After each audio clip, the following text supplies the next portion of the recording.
Hola, en el video de hoy les explicaré la síntesis de la glucosa en la fotosíntesis y la importancia del metabolismo CAM y C4. Primero, hay que saber qué es la fotosíntesis. Este es un proceso físico-químico por el cual plantas, algas, bacterias fotosintéticas y algunos protistas utilizan la energía de la luz solar para sintetizar compuestos orgánicos.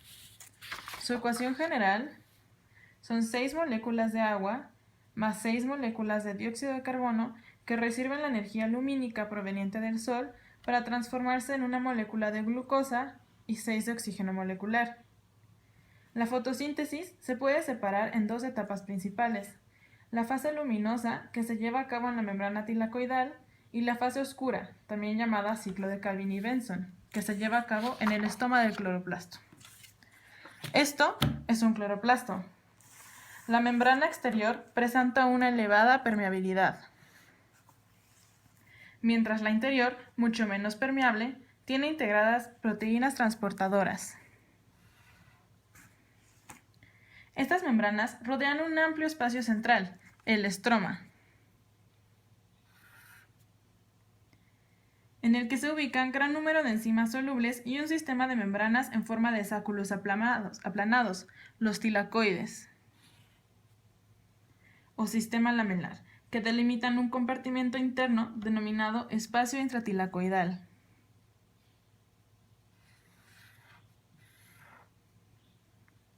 Que queda de este modo separado del estroma. En algunas regiones, las membranas tilacoidales están plegadas y adosadas, estrechamente formando los grana.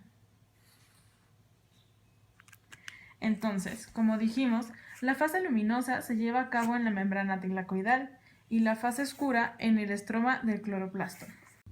La fase luminosa es la conversión de la energía luminosa en formas químicas de energía adenosintrifosfato y NADPH, que está acompañada por la oxidación del agua para proporcionar electrones para la reducción del NADP y la formación de oxígeno molecular como subproducto. Recordemos que esta fase se lleva a cabo en la membrana tilacoidal. Se puede dividir en diferentes etapas. La primera es la absorción de la energía lumínica del Sol. La segunda, la fotólisis del agua. La tercera es el desprendimiento del oxígeno. La cuarta, la fotofosforilación. Y finalmente, la fotorreducción. La fase oscura consta de la conversión del dióxido de carbono en carbohidratos mediante la fijación y reducción del dióxido de carbono, proceso en que el ATP y NADPH son utilizados como fuente de energía y poder reductor respectivamente.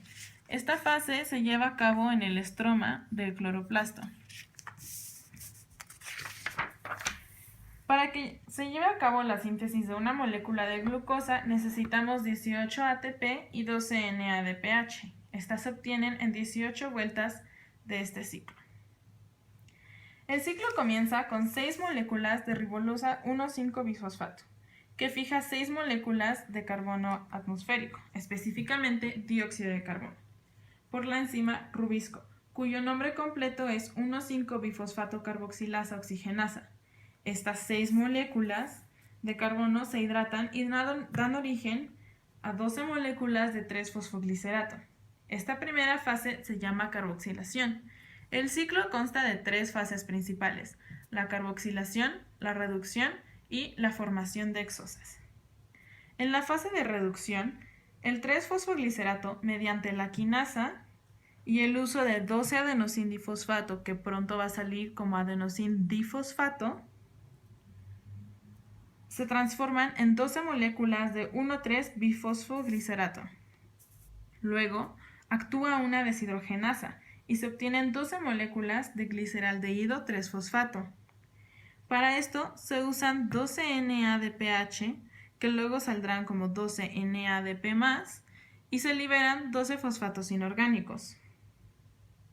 Debemos recordar que el ATP y el NADPH que se utilizan en este ciclo fueron generados en la primera fase de la fotosíntesis, la fase luminosa.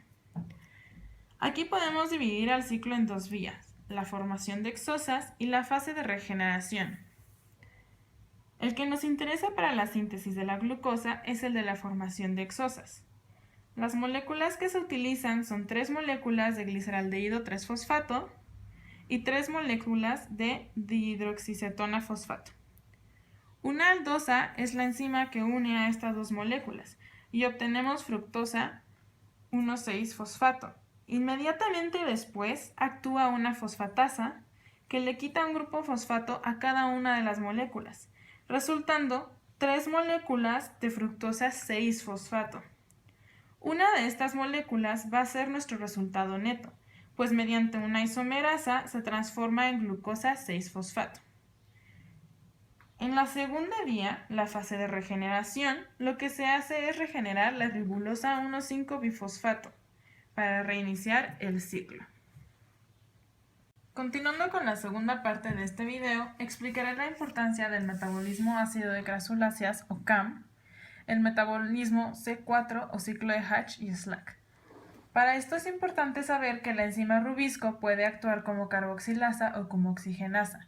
Esto quiere decir que puede fijar dióxido de carbono o puede fijar oxígeno, causándonos un problema, pues gasta dióxido de carbono necesario para la fotosíntesis y se inicia otra vía metabólica.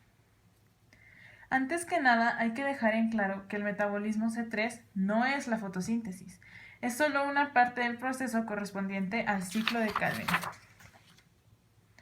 El 85% de las plantas llevan a cabo el metabolismo del tipo C3, en el cual anatómicamente el mesófilo está diferenciado en esponjoso y en empalizado. Aquí tenemos el corte de una hoja.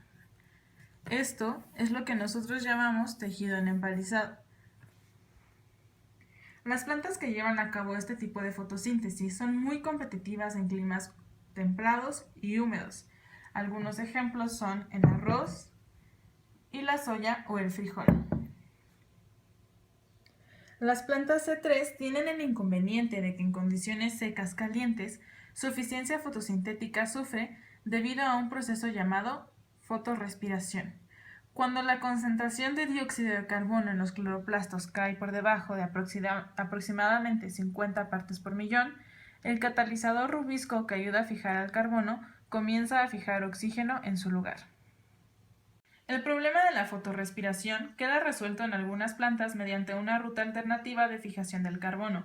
En estos casos, la anulación de la vía fotorrespiratoria tiene lugar mediante un mecanismo de fijación del dióxido de carbono previo al ciclo de Calvin, que combinada con ciertas peculiaridades bioquímicas, anatómicas y fisiológicas de estas plantas, logra aumentar la concentración del dióxido de carbono en las inmediaciones de la enzima rubisco y así desplazar fuertemente la actividad de esta enzima hacia la carboxilación. En estos casos, primero se fija el dióxido de carbono, luego se une a una molécula llamado ácido fosfenolpirúvico o PEP, formando un ácido de 4 carbonos llamado ácido oxalacetático. Hay dos grupos de plantas que utilizan esta alternativa, las plantas C4 y las plantas CAM. En el caso de las plantas con metabolismo C4, las reacciones dependientes de la luz y el ciclo de Calvin se separan físicamente. Las reacciones dependientes de la luz se producen en el tejido esponjoso del centro de la hoja y el ciclo de Calvin en unas células que se llaman células de la vaina.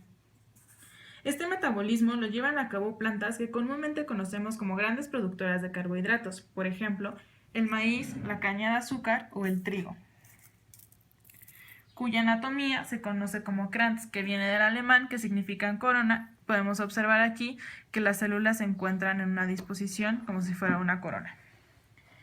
La fijación del dióxido de carbono tiene lugar en primer término de forma transitoria en el citosol de las células del mesófilo, donde la enzima PEP carboxilasa lo une al ácido fosfenolpirúvico de 3 átomos de carbono. De esta carboxilación se obtiene como primer producto de fijación el dióxido de carbono, un ácido dicarboxílico de 4 carbonos, el ácido oxalacetático.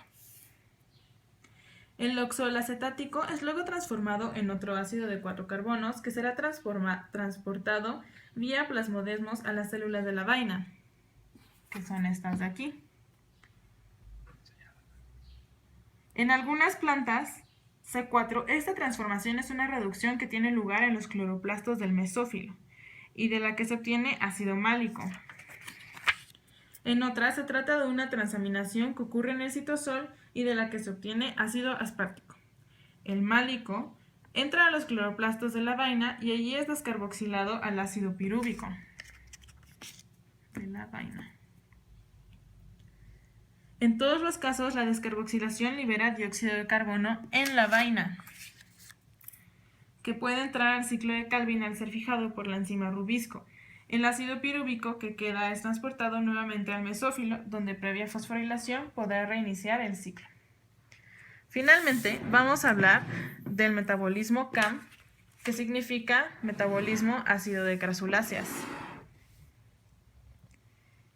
En la fase diurna encontramos los estomas cerrados y la reserva del malato producida por la noche se transforma en dióxido de carbono que permite el inicio del ciclo de Calvin. Durante la noche entra el dióxido de carbono atmosférico por el PEP carboxilasa en el citosol. El PEP sobre el que actúa esta enzima procede de la degradación del almidón acumulado en los cloroplastos durante el día. De la carboxilación del PEP se obtiene ácido oxalacetático, que luego es reducido a ácido málico. Durante el día, con los estomas cerrados, el málico sale de la vacuola y se descarboxila a ácido pirúvico. En esta reacción se libera dióxido de carbono, que entra a los cloroplastos para iniciar ahí el ciclo de Calvin. El ácido pirúvico es transformado en PEP, que luego pasa a fosfato de triosa. Las triosas en los cloroplastos dan lugar a la síntesis y acumulación de almidón, a partir de la cual se regenera el PEP durante la noche. Entonces, concluyendo, la importancia de estos ciclos es para que las plantas puedan adaptarse a los diferentes ambientes donde viven, puesto que no todas viven en los mismos tipos de ecosistema, ni bajo la misma intensidad de luz, y por supuesto, con diferente concentración de dióxido de carbono atmosférico. Gracias.